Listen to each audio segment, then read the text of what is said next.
Tim Campbell, and I'm here to try to persuade you that it's possible to age with joy. And not only am I trying to persuade you of that, I'm here to help you figure out how to do it and ask you to go along with me and do it in your own life. Aging with joy is a matter of paying attention to how you feel and realizing that how you feel is up to you, that you get to choose how you feel, and that there are some tools you can use to make that choice easier and more effective. And I have some of those to share with you. Again, the radical idea that overarches the series of 5 videos will be is that nothing matters so much as that you feel good. I know that sounds pretty far out to a lot of people, but it's true. Most of the things that you do with all kinds of lofty motivations and intentions, it really doesn't matter much what they are. You do them because if you get them done, if you are able to accomplish them, you can feel good about yourself. In fact, we're kind of like that. It's kind of strange. We sort of do that. We we decide we're going to feel okay if we get some certain things done. Like, it can be really short term, like I'm going to feel okay if I get the house cleaned up or I get my garage cleaned up. We can decide I'm going to feel good if I, longer term sense, you feel good if I can find the right person to be a partner with in my life, or if I can find the way to get a better job, or if I can get a pay raise, or for some of us even, and for some of us it's far less than that. But what I'm suggesting is that you don't have to do that first.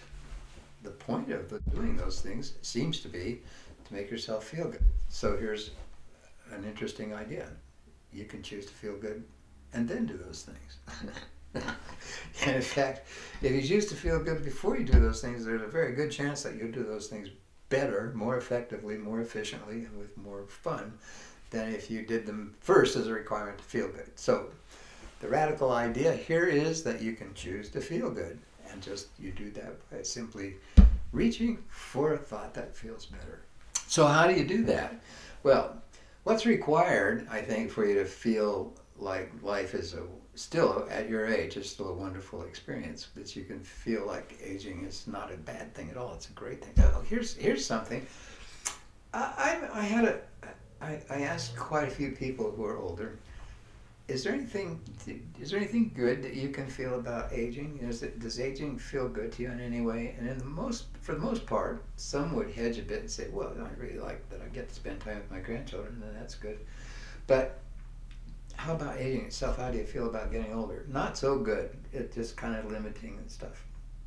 And I think that's really sad, because it's getting older is simply another part of life. Today, I am every bit as much alive as I was when I was 25 or when I was 75. At 83, today is still just a day. Today is a piece of life. Today is life, and I'm in it, and it's moving according to the way it moves, much of which I can control, and some of it I can't. But it's okay for me to be focused in the present. In fact, in order for me to feel good about the future, I pretty much have to be. So the first requirement for feeling positive about aging is this: be in the present. Well, how do you do that?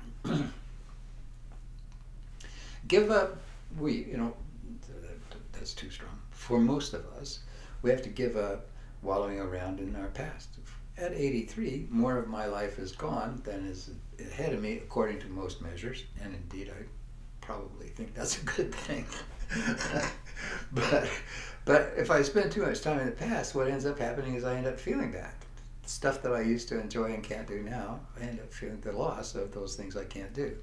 I end up feeling like the loss of abilities that I can't do. I'm no longer a 25-year-old gymnast, although sometimes I seem to think I am. That doesn't usually work out too well. but I am, in fact, where I am. And if I stay in the present, then what's different about it that I didn't really notice before is that in the present is my only point of power. In the present, I am not stuck in the past. I'm not stuck in the future. I'm in a place where I can make choices about what happens next in my life and how I'm going to feel about it. There are all kinds of things that I can't change. We'll get to that in a minute. But there are all kinds of things also that I can change, that I am in control of. And the first thing I'm in control of is how I respond to what's going on around me out there, whether it's stuff that I engineered myself, or stuff that comes at me with no intention of my own. So, being present. Then second thing you probably need to do is to begin to manage your emotions if you're not doing that. And that would be simply, it's a good idea to look at your emotions as being either bad or good, that's all. You don't have to deal with, in the main, you don't have to feel with the nuance of, is it love or is it just joy? Is it, do I hate that person or is it just a little bit of jealousy? Those things don't really matter very much. What matters is you either feel good or you feel bad, and you get that message from your body. That's where you learn of those things. When you feel bad, the first thing that happens in here, let me say that another way. What happens first happens in here. What happens in the trunk of your body will inform your mind, and you will know that you're feeling a bad feeling or a good feeling by virtue of that signal from your body.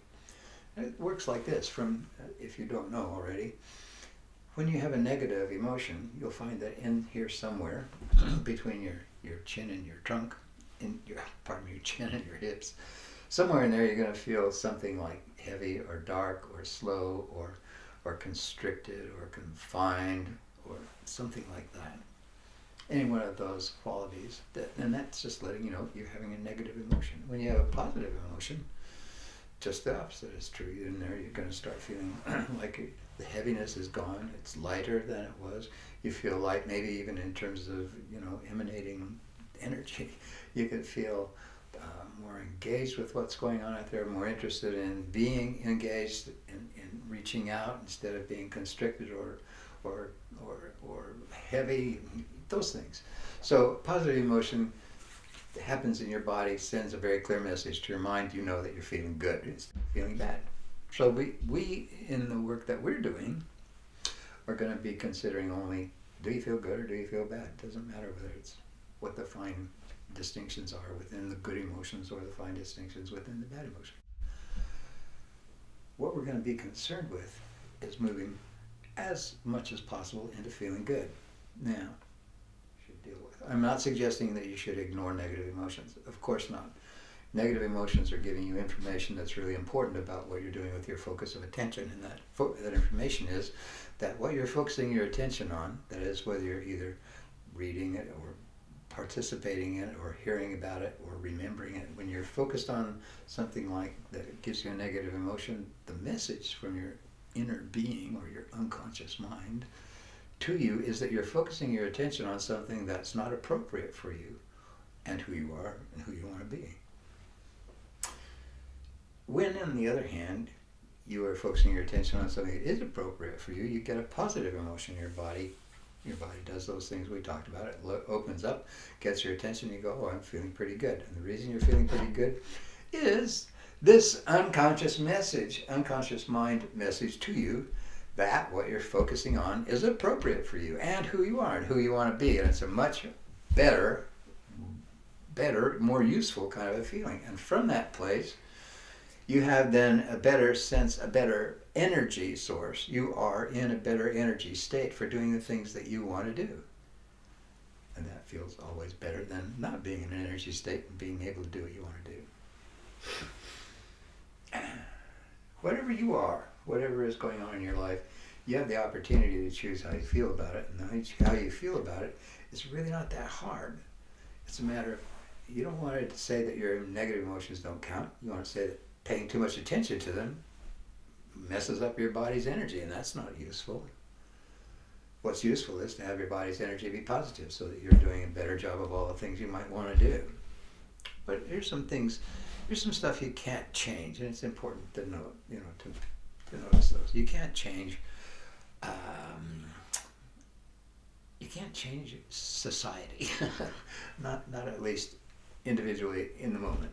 You can't change history. You can't change what you've said. You can't change what you've done. You can't change what he or she said, or you can't change what he or she has done in the past. What you can change is how you understand yourself, how you feel about yourself. You can change your personal limitations. You can change your habits of behavior. You can change your relationship to your life and to the universe as a whole. You can change your whole way of exchanging information and energy with the entire world. Because right here in the present, you have all those choices. Now, it doesn't mean you necessarily want to do that, but you can. And so you're in a place of power. You're in a place of feeling pretty good about yourself, even though, guess what? I'm 83 years old and I can't do a lot of stuff I used to be able to do. But in this moment, there's a near infinity of things that I can do. And so I'm choosing to look at those. So we've said so far, or I've said so far, being in the present, being aware of what you can change and what you can't change. And then here's something else that's important, and that is assuming your own self-sovereignty. I know that phrase is being tossed around a bit out there, and I'm kind of sorry that it is, because it's a good phrase. What it means is being in charge of yourself. I am the ruler of my own experience. So how do you do that? You do it by beginning today. Don't do anything you don't want to do. I know that's a challenge, but reframe what you're doing. Realize that stuff you're doing out of obligation is not the way you want to do it. Don't do anything out of obligation. Don't do anything you don't want to do. Do them because if you rearrange your thinking about what you're doing, you'll always find there's a positive reason for doing it. I know that's true because the only thing you have to do is die. Other than that, you get to make a choice about all the stuff that you're doing. Why choose stuff you don't want to do? All you have to do is die. Colin Farrell, the actor, recently said he's aware of only two certainties in his life. He says, you have to die, and you have to make serious mistakes. I kind of think that's great, but I'm not sure it's right, but it's a fun thing to consider. Anyway, the other thing to do is don't do anything out of obligation. Tell the truth to yourself. Don't lie to yourself. That's part of what we're talking about when I say don't do anything out of these other reasons. The real reason you do stuff is because you're going to get a benefit out of it. When you're doing stuff because somebody else gets a benefit and you don't want to, then just stop doing it. Stop doing it. Well, wait a minute. What if that person's going to get mad at me? Well, then maybe you want to do it. Do it because you want to do it. In other words, work your way through your reasons for doing what you're doing and find a positive reason for doing it. And then finally, stop yielding, stop giving away your personal power unnecessarily. Stop giving it to people and making them responsible for what you do. Nobody's responsible for what I do but me. The same thing is true for you. So recapping here, our first video, focus on the present. Your body will tell you the truth about what's going on in your emotional and energetic self. Listen to your body, pay attention to it. And in the next few weeks, in the next several videos, we'll be using this video and some of these things we've talked about as foundations for creating some more interesting ways of interacting with life and feeling good about it. In the meantime, I hope you have a great week. My name's Malcolm Campbell. If you want to contact me, it's easy. My email address is mc@malcolmshouse.com, and Malcolm is spelled, for reasons that I do not know, spelled Malcolm. There are two L's in Malcolm. So Malcolm, mc@malcolmshouse.com. Thanks very much. Bye.